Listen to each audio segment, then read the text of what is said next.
Before we dive in, let me be clear.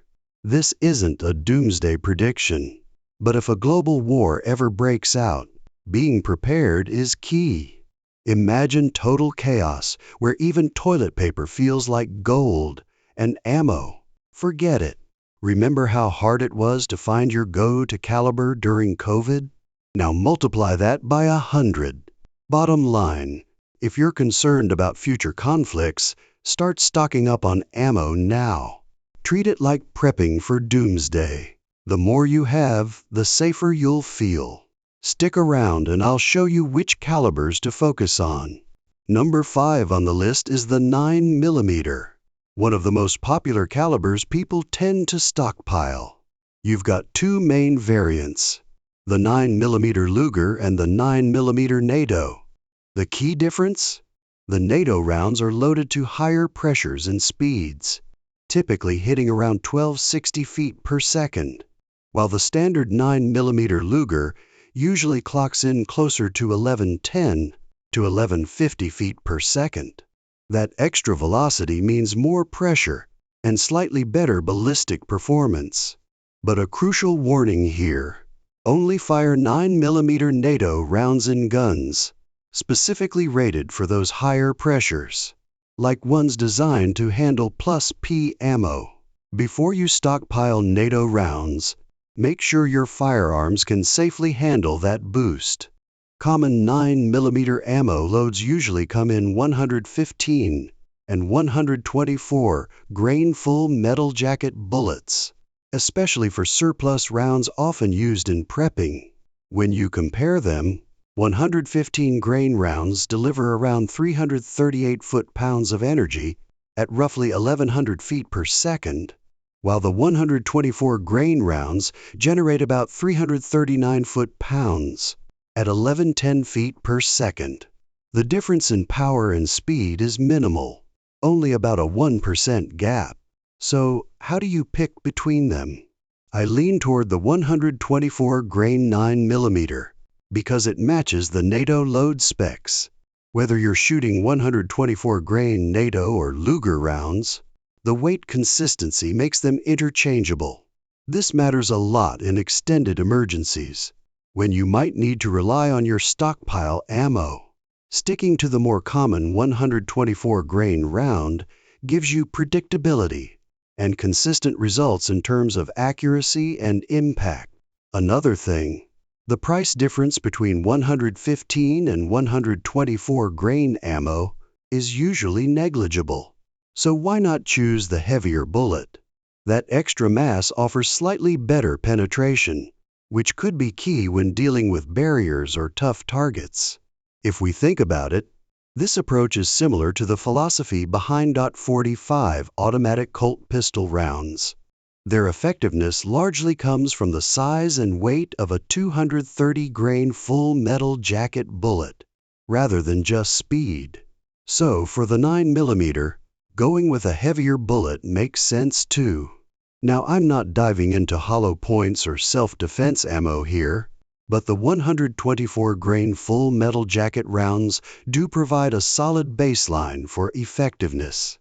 I keep a good stock of defensive rounds for specific firearms, but since those are pricier and meant for particular uses, having a large reserve of full metal jackets is more practical for prepping. When self-defense ammo runs low or isn't available, the heavier 124 grain rounds still deliver solid performance, fitting both the NATO mindset and borrowing some wisdom from the .45 ACP approach.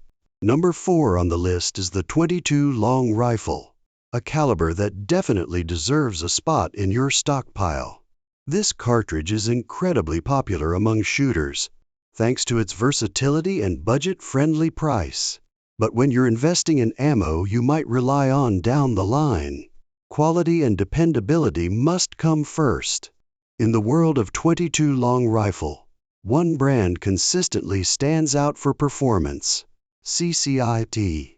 It can be tempting to grab cheaper bulk options, like Remington Thunderbolt, because of their low cost and large quantities. However, Thunderbolt ammo often has a reputation for causing jams, misfires, and other reliability issues. And when it comes to life or death situations, you really can't afford those risks. That's why spending a bit more on CCI ammo is a smart move. While CCI rounds might cost 20 to 30% more than Thunderbolt, the investment pays off in dependability and consistent function. CCI has built a solid reputation for producing reliable .22 long rifle cartridges. Whether it's their clean .22 line, praised for smooth shooting and easy cleanup, or the highly regarded mini mags, known as premium .22 long rifle ammo, particularly if you're using a semi-automatic pistol chambered in .22 long rifle. CCI mini mags are the way to go. Some lower pressure rounds can fail to cycle properly in these firearms, but CCI ammo is designed to ensure reliable feeding and cycling. So when it comes time to stockpile .22 long rifle, make CCI your brand of choice. You'll get the peace of mind that your ammo will perform consistently, unlike some cheaper alternatives. Sure, the bargain of grabbing 500 rounds of Thunderbolt might be tempting, but the added reliability and quality of CCI make it worth every extra cent. In the end, a few dollars more means ammo that goes bang when you need it most. Number 3 is the 7.6 TUX 39mm and 5.4 539mm calibers, the two most popular rounds for Kalashnikov-style rifles. When choosing ammo for these rifles, there are some important factors to consider. The most common and budget-friendly option is steel-cased Russian ammo. While steel cases aren't usually recommended for many firearms, they work perfectly fine in Kalashnikov rifles and are widely used by owners. Among the steel-cased options, Golden Tiger is known for being one of the more reliable choices, featuring bullet designs similar to the Yugoslavian Mi-67 round that tumbles on impact for added effect. Another affordable steel case brand that's popular for target shooting and practice is Tula. Brass-cased ammo is available for 7.6 TUX 39, but it tends to be pricier and less practical for everyday use.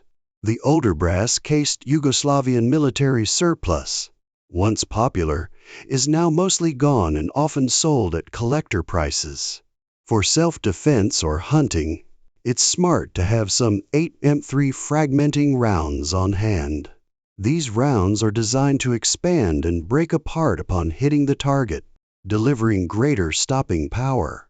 Soft-point bullets are also favored among AKE users because they offer controlled expansion and improved terminal ballistics, making them effective for taking down game. So, if you're stocking ammo for Kalashnikov rifles in 7.6 TUX 39 or 5.45 VEX 39 steel, cased Russian ammo remains the top pick due to its cost-effectiveness and dependability.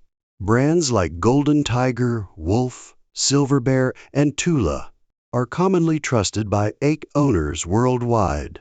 Number 2 on the list is the 7.6 TUX 51 NATO, also commonly known as the .308 Winchester.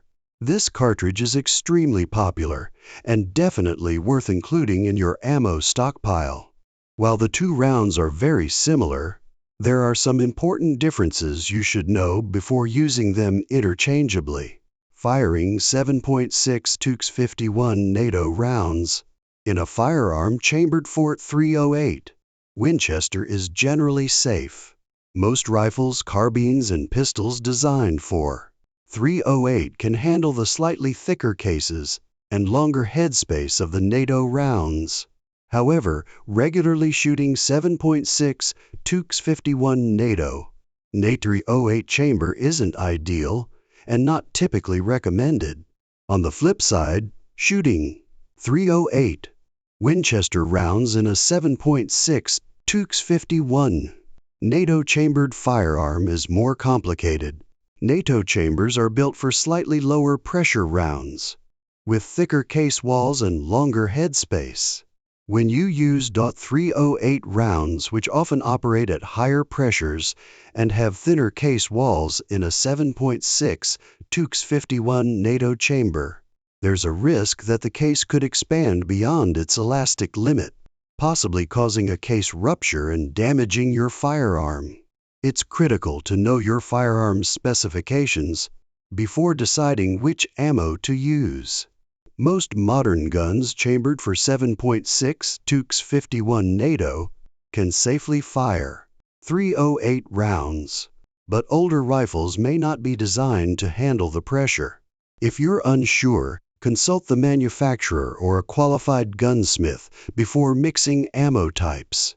When it comes to stockpiling, many prefer 7.6 Tukes 51 NATO ammo due to its NATO standardization, which often means better availability during emergencies or long-term shortages. It's also usually more affordable, costing roughly 30 cents less per round compared to .308 Winchester. Ballistically, the 7.6 Tukes 51 tends to perform better at longer ranges, with a higher ballistic coefficient and enough energy to effectively take down game and penetrate barriers. This makes it a strong choice for high-powered rifles. Additionally, full metal jacket rounds, which are commonly found in 7.6 Tukes 51 ammo, tend to feed more reliably in autoloading firearms, like the AR-10. Full metal jacket are less likely to cause cycling issues, compared to some soft point or hollow point loads that can occasionally jam. So while 7.6 Tukes 51, NATO, and 308 Winchester share many similarities, understanding their differences is crucial. Shooting 7.6 Tukes 51 NATO in a 308 chamber is usually safe with some caution, but firing 308 rounds in a 7.6 Tukes 51 NATO chamber demands careful attention to your firearm's design. For stockpiling purposes, 7.6 Tukes 51 NATO is often the preferred option because of its NATO certification, better cost, and consistent performance.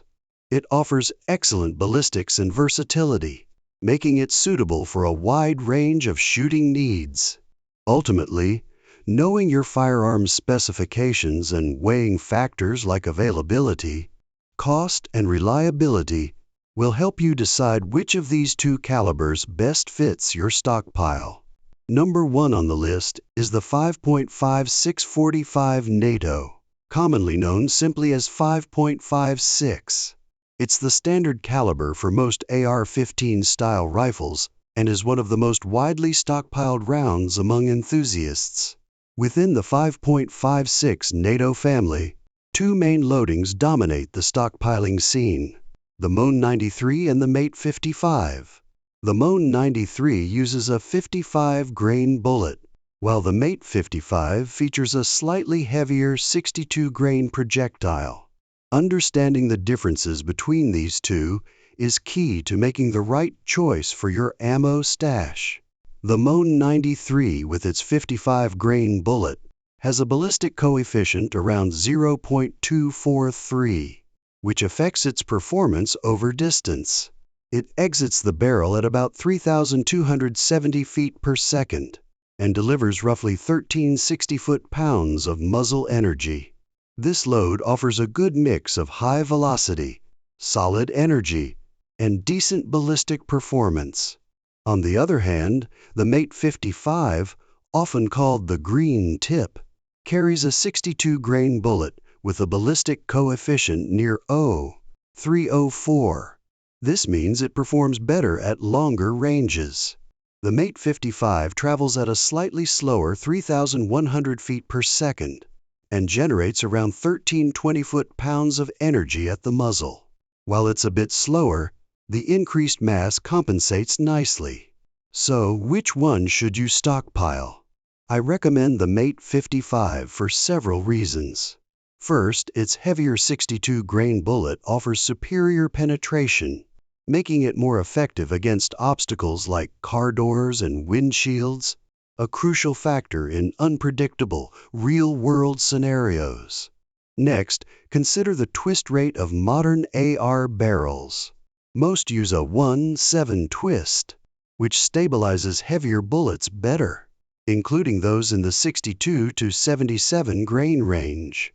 This twist rate isn't ideal for the lighter 55 grain bullets, so the Mate 55 strikes a good balance between bullet weight and barrel twist for consistent accuracy and stabilization.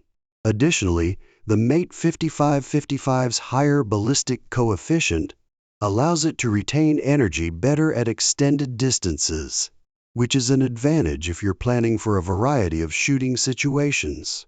Price-wise, the difference between the Mon 93 and Mate 55 is minimal, with the Mate 55 usually costing just a bit more. Given its performance benefits and availability, the Mate 55 is a smarter and more practical choice for long-term ammo storage. The Mon 93 still has value, especially for range practice, but for a well-rounded stockpile, the Mate 55 takes the crown.